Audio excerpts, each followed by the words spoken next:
परीक्षाओं का दौर चल रहा है और ऐसे में अक्सर मैंने देखा है कि बच्चे अपनी जो परीक्षा की परफॉर्मेंस है उसको लेके कंसर्न्ड हो जाते हैं। सोचने लगते हैं पता नहीं ज़िंदगी में कुछ कर पाएँगे, नहीं कर पाएँगे। पूरा जो अपना ज़िंदगी का एक चक्र है उसको विज़ुअलाइज़ करने लगते हैं। जबकि हकीकत ये है कि आपके लिए ईश्वर ने जो सोच रखा है, उसका रास्ता क्या है ये आपकी सोच के परे है। बहुत से बच्चे सोचते हैं कि अभी हमने एग्ज़ाम दिया है, इस एग्ज़ाम में परफॉर्मेंस उम्मीद के मुताबिक नहीं है, तो शायद इससे हम आईआईटी नहीं पहुँच पाएँगे, इस कॉलेज नहीं पहुँच पाएँगे, फिर पता नहीं ये होगा या नहीं होगा। आप बहुत सिंपल एग्ज़ाम्पल देखिए कि अगर ईश्वर को आपको सत्या नडेला बनाना है, तो वो आपको जेईई मेन और जेईई एडवांस का एग्ज़ाम क्लियर नहीं कराएँगे। सत्या नडेला आप जानते हैं माइक्रोसॉफ्ट के सीईओ हैं, उनका ये एग्ज़ाम क्लियर नहीं हुआ था। वो एक प्राइवेट इंजीनियरिंग कॉलेज से पढ़े थे। तो ईश्वर आपको मणिपाल इंस्टीट्यूट ऑफ टेक्नोलॉजी ले जाएँगे, एक प्राइवेट इंजीनियरिंग कॉलेज से पढ़ के, फिर आप मेहनत कर रहे हैं 10 साल, 15 साल, फिर आप एक शिखर पे पहुँच रहे हैं कि आप माइक्रोसॉफ्ट जैसी वर्ल्ड की लीडिंग टेक्नोलॉजी कंपनी के सीईओ बन रहे हैं। तो आपको ये बात समझना है कि ये सृष्टि बहुत विराट है और आपकी डेस्टिनी में क्या है, ये आपके लिए अंदाज़ा तो चलाना बहुत मुश्किल है। तो आप तो बस ये कोशिश कीजिए कि इस मोमेंट में हम जो अपना बेस्ट कर सकते हैं, वो करें, उस पे फ़ोकस रखें और उस जर्नी को एन्जॉय करें, बिना फ्यूचर में झाँकने की कोशिश किए। और आप इन सफलताओं और असफलताओं के परे जाके जो आप पढ़ रहे हो, जिस प्रोसेस से गुज़र रहे हो, उसे एन्जॉय करने की कोशिश करो। क्योंकि आप सोचोगे इस बार असफल हो गए, फिर अगली बार असफल हो जाएँगे तो क्या होगा? हो सकता है अब्राहम लिंकन की तरह ही आपके जीवन में इतनी असफलताएँ लिखी हों कि उसके बाद सिर्फ़ एक सफलता डिफाइनिंग हो जाए। जैसे अब्राहम लिंकन तमाम चुनाव हारे थे और वो एक चुनाव जो जीते थे वो अमेरिका के राष्ट्रपति का चुनाव था। उनकी एक लेगेसी है। तो आप समझने की कोशिश करिए कि हो सकता है आपके जीवन में अगर असफलता आ भी रही है जिससे आप मायूस हो रहे हैं, टूट रहे हैं, अनावश्यक बहुत सारा आप सरदर्द ले रहे हैं, बहुत सारा आप जो है थॉट्स का एक भंवर अपने दिमाग में क्रिएट कर रहे हैं कि पता नहीं असफलताएँ क्यों आ रही हैं और तमाम उसमें आप सोच के समय खराब कर रहे हैं।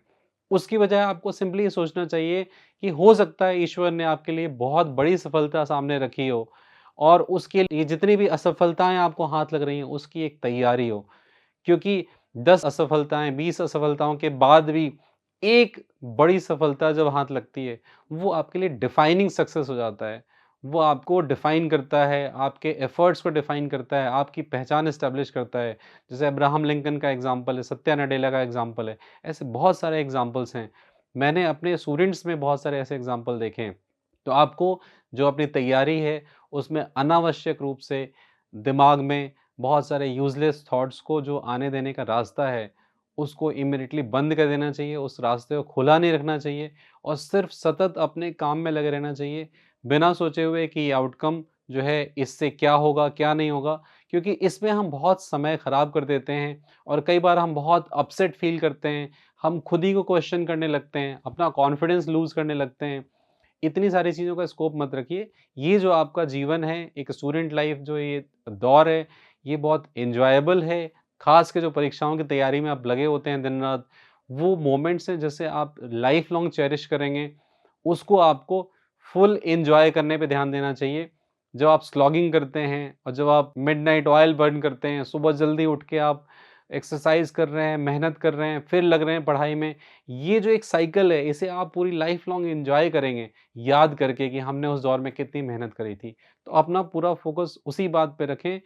सफलता और असफलता जो है, इसका जो विराट पर्सपेक्टिव क्या है, जो लार्जर लाइफ़ पर्सपेक्टिव क्या है, इसे समझने में आपको शायद वक़्त लग सकता है। वो वक़्त 1 दशक का भी हो सकता है, 20 वर्षों का भी हो सकता है। उस पर ना जाएँ क्योंकि कर्म की जो गति है, वो क्या है, वो हम आप नहीं समझ सकते हैं और मैंने अपने जीवन में अपने स्टूडेंट्स की जो जर्नी देखी है, उसमें यही अब अनुभव किया है, यही महसूस किया है कि जो बच्चे सक्सेस और फेल्योर से बिना डिस्टर्ब हुए या बिना कंसर्न हुए सिर्फ अपने काम में लगे रहते हैं, वो अल्टीमेटली 10 साल, 15 साल, 20 साल का जो उनका आउटकम है लाइफ का निकल के आता है, उसमें वो एक बड़े आयाम तक पहुँचते हैं और वो उस जगह तक पहुँच पाते हैं जिसकी शायद उन्होंने कल्पना भी नहीं की होती है। तो हमारा पर्सपेक्टिव यही होना चाहिए। इससे सबसे बड़ी अचीवमेंट जो होगी वो ये है कि हमारे लाइफ में तनाव, ओवरथिंकिंग, डिप्रेशन इन सब चीज़ों की एंट्री बिल्कुल नहीं होगी। तो बच्चों मेरा आपसे यही आग्रह है, इंस्ट्रक्शन है, ऑर्डर है, जो भी आप समझ लें, वो ये है कि आप पूरे दिन की अपनी अच्छी प्लानिंग रखें, अपने आप को कंप्लीटली इन्वॉल्व रखें वर्क में। बिज़ी बी प्लेज़र जो है, वो वाक़ई में आपको बहुत सैटिस्फैक्शन देता है, रात को अच्छी नींद मिलती है, खाने में अच्छा टेस्ट आता है। तो हम कभी आंसर की मिला रहे हैं किसी एग्ज़ाम की, कितने नंबर आ रहे हैं, उससे सोच के हम अपना टाइम टेबल डिस्टर्ब कर रहे हैं, अपने आप को डिस्टर्ब फ़ील कर रहे हैं। ये सब मेरी नज़र में मूर्खता है, क्योंकि ज़िंदगी बहुत बड़ी है, बहुत विराट है और इसमें आपको अल्टीमेटली कहाँ पहुँचना है, आपकी डेस्टिनी कहाँ है, ये ईश्वर ने आपके लिए बहुत अच्छा सोच रखा है, इसका भरोसा रखिए।